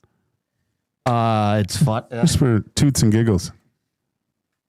Leon Draisaitl coming up as well. All right, boys, let's have some fun. NFL starts today. We're not going to go, I think I asked you guys last year like 20 questions, but no, we're just going to go get right to it, plain and simple. How about we start with this? Who is going to be your biggest surprise team in the NFL this year? Who is going to be... You know what? I think it's going to be the Green Bay Packers. Biggest surprise? Yeah. Okay. In terms of bad or good? Just good. Okay. Dominant. I like Jordan Love. He's a good lad. Yeah, I have a feeling about them. Okay. I'm going to... Koob, you have a team? I'm going to say the Vikings. Last year they were 14-3, and now they have JJ McCarthy. So you think they're going to be better than 14-3? I think they're going to be worse. Oh, you're thinking... I think they're going to take a step back. Okay. Well, that's your biggest disappointing team. Yes, but it will be a surprise. Okay, I like that. I'm going the biggest surprise team in a good way, Carolina Panthers. Really? Yeah, I was thinking them too, yeah. No. Their division's not very good. They were 5-12 last year. It seemed like the young man, get it?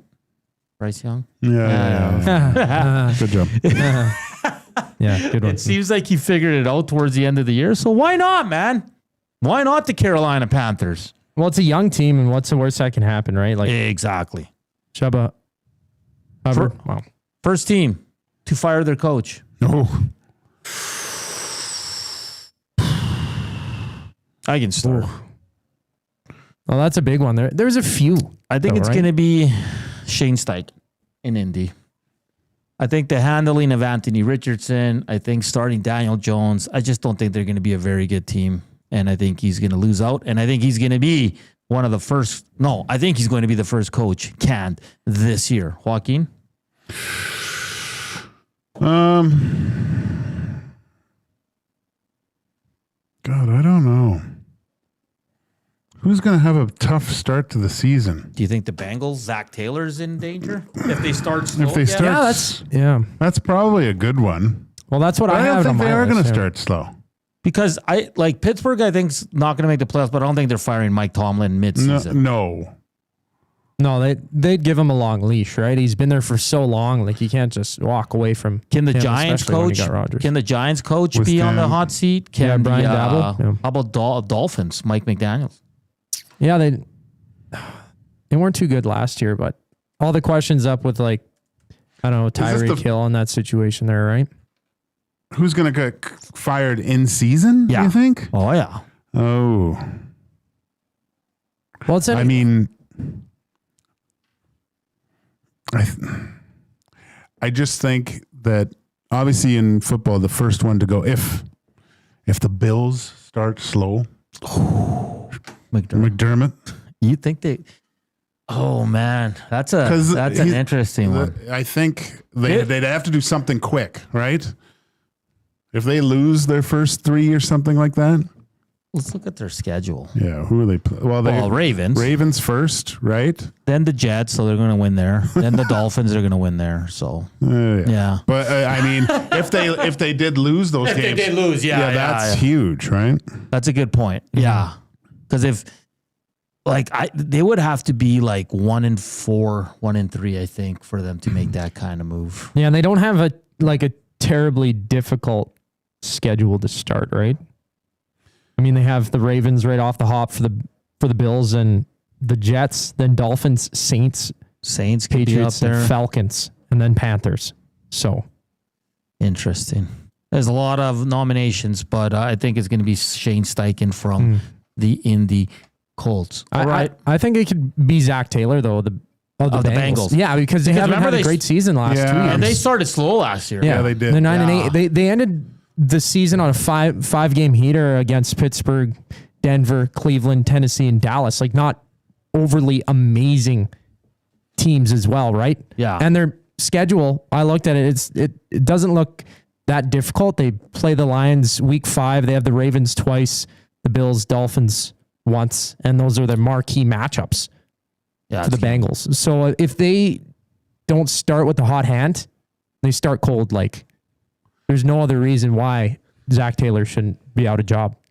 Is your boy Shanahan okay until because they're not expected to do well, right? That's a great question, Joaquin. Thank you. Phenomenal question. Because they love him. Yeah. Like the management loves Kyle Shanahan. I know the media and the fans are getting a little tired of him. But again, like if you look at their team, they're not expected to go to the Super Bowl. There's no chance. They have so many damn injuries. Well, yeah, but do you think that plays into a factor though, or is it you need to bring in a new face, even though there's still injuries plaguing the team, right? I think he's similar to McDermott, where the team has to start really bad. Really bad? Really bad. Really bad. Sticking with coaches. I Yeah. just want to looking at the list. So now you have Pete Carroll in Las Vegas, Sean McVay still in LA, one of the longest tenured coaches, and Harbaugh again in the Chargers. Who's the most successful of those group? Yeah, of that group. Is it still McVay? I think the Rams will be okay. Rams will be good. I'm intrigued. I don't know about the Raiders.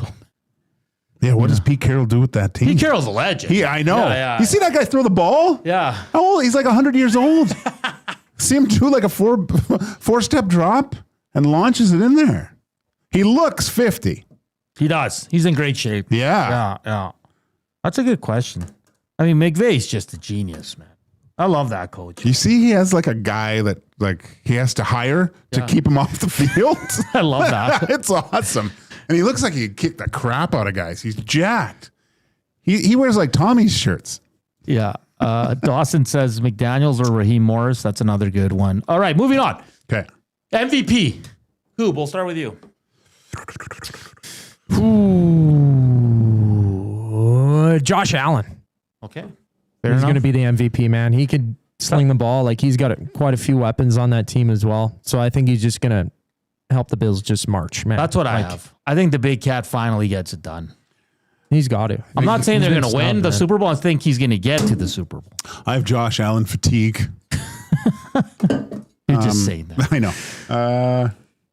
Who's going to be? I mean, it's a quarterback that wins this thing, right? So is it going to be Lamar? Joe Burrow? I mean, Lamar just dominates. It's probably be Lamar. I'm going to say Lamar just because he's great in the regular season. Yeah. And I saw a lot of expert picks, and a lot of people have Joe Burrow. I know. Yeah.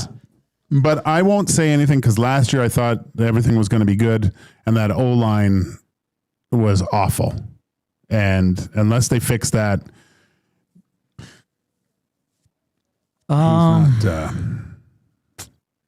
okay, boys, who's your Super Bowl matchup? I can start us off if you don't mind. Yeah, sure. I'm gonna go Bills, Buffalo Bills, and Detroit Lions. No way. That's exactly what I have. Oh, really? Yeah. And Lions, hey? I think Dan Campbell's learned, man. Stop gambling. You just got to play the safe game, Get man. your team to the dance. And Hutchinson being back? I hope I like that Hutchinson, man. He's a beast. Because the NFC, I just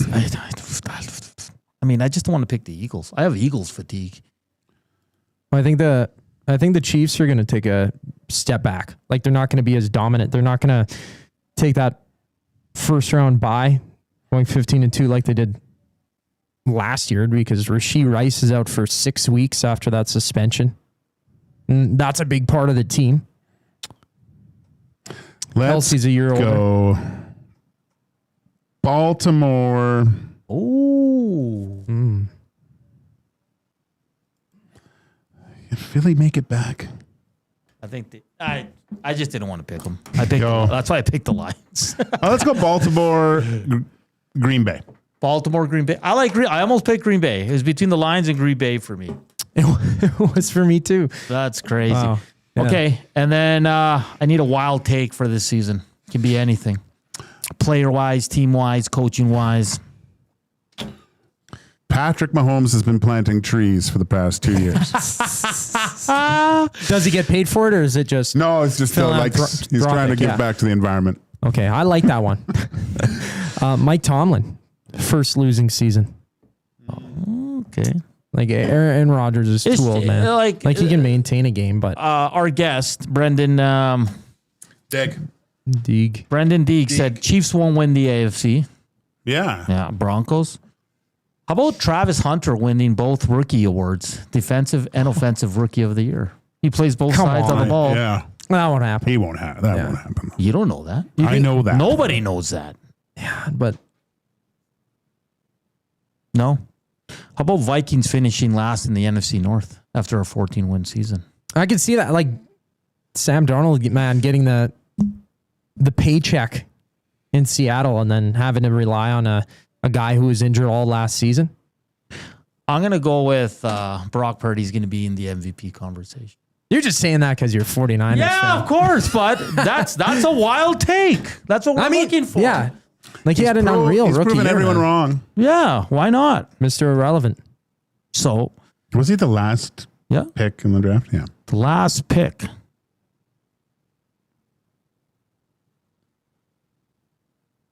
Vincenzo says Rodgers has the best season of his career. See, that's a wild take. That's what we want, boys. Joe Flacco and the Browns make it to the Super Bowl. Jeez. Big Uke says Bills finally get over the hump, then lose to the Lions. Yeah, that's what I have.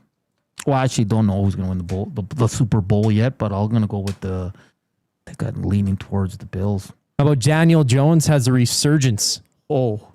With the Colts. Carolina Panthers win the division. Oh, stop it. That's what we want. Trevor Lawrence, the investment actually pays off. What about Tampa? I have Baker Mayfield fatigue as well. A lot of things are fatiguing me lately. Yeah. Well, you just don't sleep at night. Kirk Cousins takes over and leads the Falcons to the playoff. I have cousin fatigue. CMC does not get injured. That's a good one. I mean, seriously, doesn't miss a single week. Yeah. Shadur Sanders becomes the starter of the Browns and leads them. Too many wins. Those are wild takes. Tommy DeVito. Yeah. Well, Caleb, what do you guys think of Caleb Williams in Chicago? You think he takes that next step? I mean, I watched, I didn't watch much, but anticipation, he didn't look good. Okay, fair enough. He looked a bit nervous. Yeah. In what I saw. Like he tried to make plays. Well, it too sounds quick. like the new coach there, that was the offensive coordinator of the Lions. There's a lot of reports that he's built an offense not to suit Caleb Williams. Nice. Do you know what I mean? Like he's struggling with the playbook, so it's like I'm very intrigued with Chicago. Why would you do that? Stupid. Because you're the smartest man, the smartest guy in the room vibes, right? So you... It's my way. Yeah. I know what's best. And maybe he does. Maybe it works. Who the hell knows? But early reports coming out of Chicago is that, there's that. Maybe the playbook's just not perfect. Nothing's perfect, but suited to Caleb Williams. He's Aaron Eckhart in Any Given Sunday? Yes, correct. Hot take. Vegas Raiders go one season without a player getting arrested. Oof. Ugh. Big uke. Did you ever watch Ballers, The Rock? I started. I never finished it. Me neither, but it was good. I watched a few seasons. It was great. It was great, man. Fantastic. All right, that does it for our picks. Who do you have again in the Super Bowl? Green Bay. Ravens. And then me and Koob have Bills, Lions. And we both picked Josh Allen. You picked Lamar. No one really went outside the box with a pick. But my wild take is Brock Purdy's in the MVP conversation. Come at me, bro. Oh. Coming up next, we'll close it out. We'll get you ready for Reed Wilkins, J. Milne, and we'll hear a bit from Leon Draisaitl as well here on EST Afternoon. Slam that thumbs up. Hit us up on the Nasty Chat and the River Korean Box 780-218-9999. We're back after the break. Here's Scoop.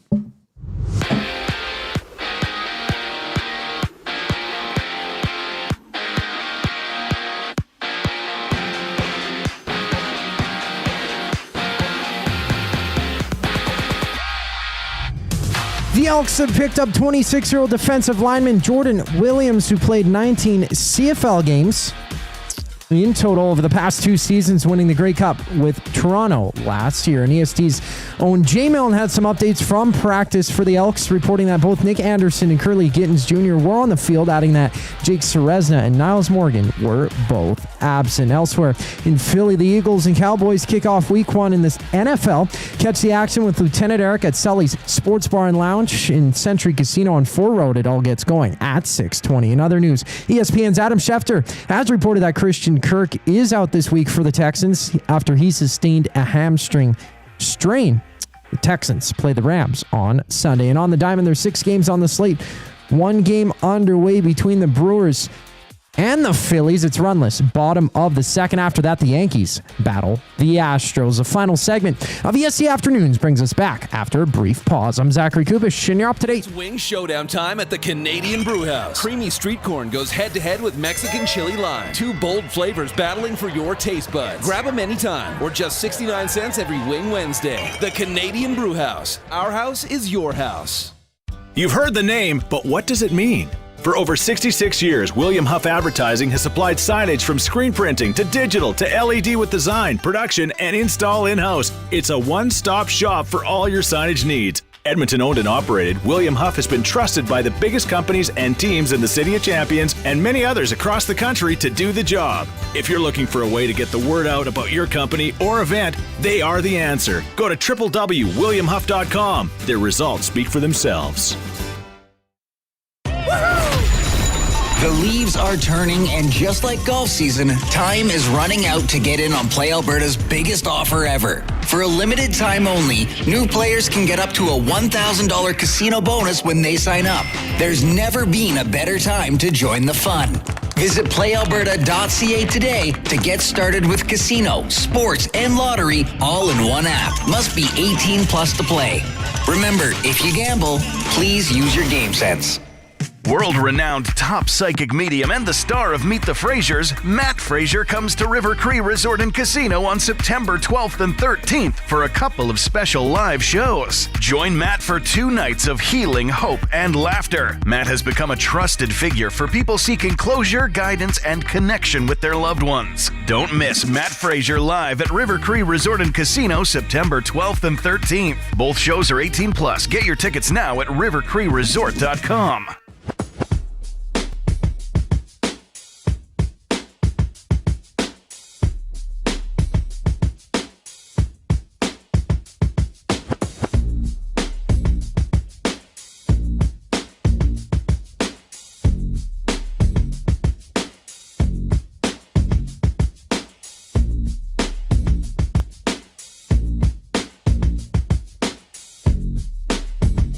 Final segment here on EST Afternoons. How you doing out there? It's been a fun show. We just did our NFL picks for Inside the Numbers for Play Alberta.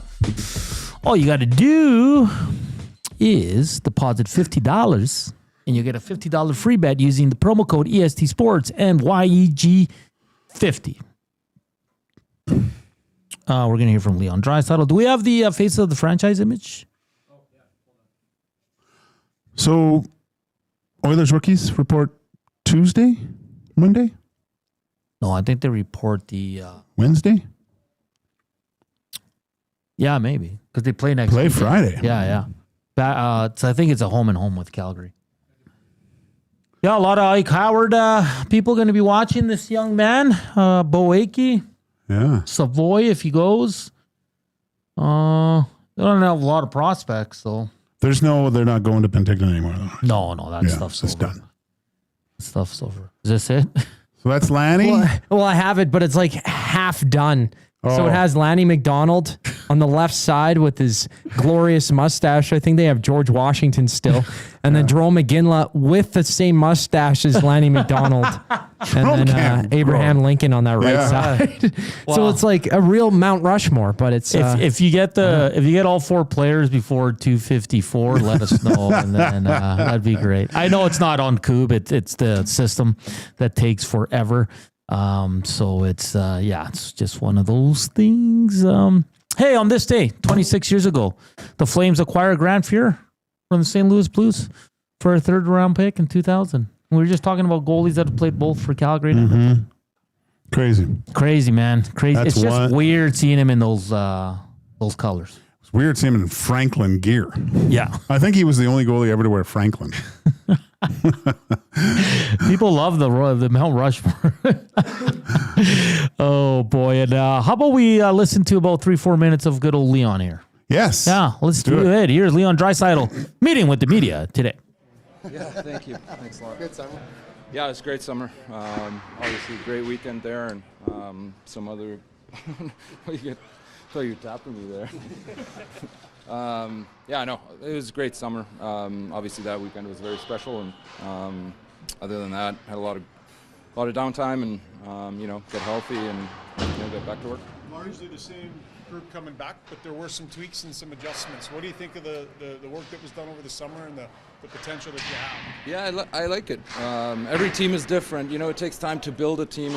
It takes time to create an identity. I think on paper, our identity is going to shift a little bit, but you never really know. So I like the moves that we've made. I like some young guys coming in. Going to bring a lot of energy. So yeah, we'll see. Well, those young Monji specifically, I mean, you would have played against him a ton, obviously. So.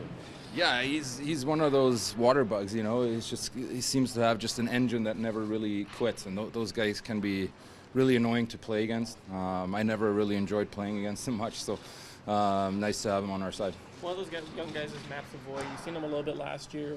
What are your thoughts on him getting a bigger opportunity and potentially getting a top 6 role this year? I think he's got all the skills and tools in the world to be a really, really good NHL player.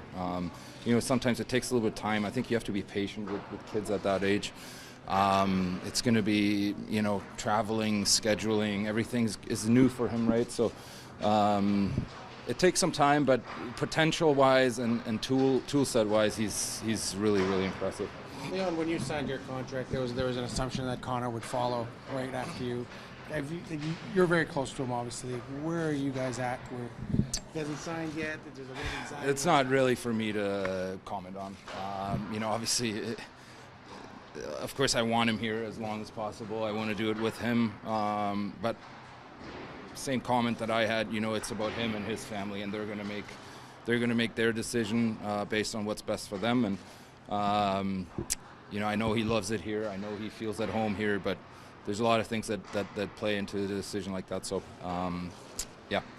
hopefully something gets reported soon. Leon, back-to-back postseasons where you guys were so close to accomplishing a dream. Can you maybe compare what it's like to be here at Skate this year compared to last year, knowing that you've had to go through it before?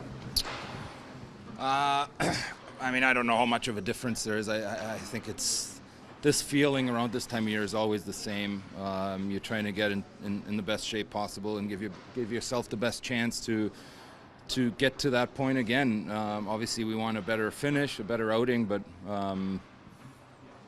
it starts from zero. It's just the way it is. Like, every team needs to build their own identity, like I said, and we're in that same boat. So excited to get going. Yeah, last year you've always made big improvements. Last year, I think your defensive game improved even more. I'm not going to ask you about your goals, but is there anything specific that you look to improve in your game this year? Just continue to chip away at the little things of the game. Obviously, the defensive side was good last year.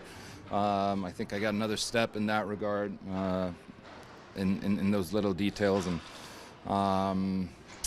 continue to be, do what I do, just a little bit better each and every day. Joaquin, full analysis of what we heard from Leon Draisaitl. It sounds to me like a guy that's put whatever's happened in his career in the rearview mirror up to this point, right? Last question there. What does he look to improve on? I like what he said. There's not much more he can do on the offensive side, right? But the little things he said. I think he talks about a team identity. I think that has to switch. Okay. To get over that last hump. Because what do they run into at the end? Again, kind of what the Elks offense ran into on Monday. Just that boa constrictor defense where you become so difficult to play against. He mentions Mangiapane. Maybe that's the way that they're looking at guys that are tough to play against. That you look at the schedule and go, you circle certain games going, ugh, I hate that game's gonna suck because I got to go up against that guy again. That's the mindset I think that the two big dogs with the Edmonton Oilers have to be on. They have to be a lot better on the other side of the puck in a sense where make it very difficult against other teams. And I think that will, because the offense, it's going to be there. What I want to see from this team, like they've gone to 2 finals, Joaquin, and that's just experience that a lot of teams and players don't get in a career. Yeah. Like I'm tired of the slow starts. Like, be the team you're supposed to be right off the hop. Like, are you going to have dips during the season? Of course, you're going to lose. You might lose 2-3 straight. But last year, a slow start, and at least I gave Stanley Cup hangover. This year, there's no excuse, Joaquin. Are you okay with them looking good but losing though? No. Okay. I don't care. Because they looked terrible at the beginning. I was like, are they going to even make the playoffs here? Yeah. Like if the first game comes against Calgary and they win 2-1, I don't care. They won, right? Because they're going to get better and better. No, I whether you win 1-1 or 10, I don't care as long as you win. Yeah. And in the manner I think is important too. But that's why I ask, what if they lose the first 4 games, but they're 1-goal games and they're bad. They're good games. They're good games for this time of year. Are you? I think I am. I think I am too. Because it's like you shouldn't be this team anymore. But you shouldn't be the team that's allowing 6 goals again. Like looking not like an NHL team to start the season. Like the last 2 season openers, what was it? 6-0, 9-1, 8-1 to Vancouver. That can't happen anymore. Yeah, like let's If you lose in overtime to Calgary in the first game, okay, it's the first game. And maybe it's a good back and forth and whatever. Yeah. But no more blowouts. No, hey, no. And at the end of October, we're like, are they going to make the playoffs? Like, we shouldn't be having those conversations anymore.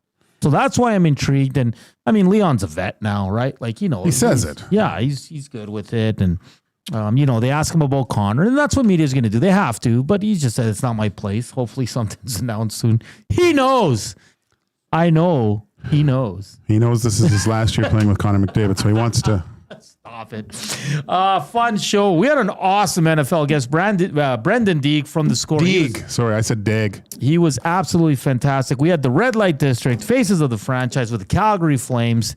We had our NFL picks, and we talked some Elks. We talked some Oilers. We heard from Stuart Skinner and Leon Draisaitl. It's been a fun show. Keep it locked here on Edmonton Sports Talk. Reed Wilkins, Jay Milne coming up. They got a loaded 3 hours for you, and then it's NFL time, baby.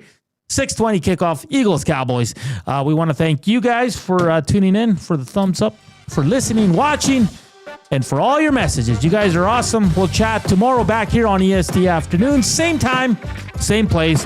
We love you. Enjoy your evening. Enjoy the NFL. Ciao.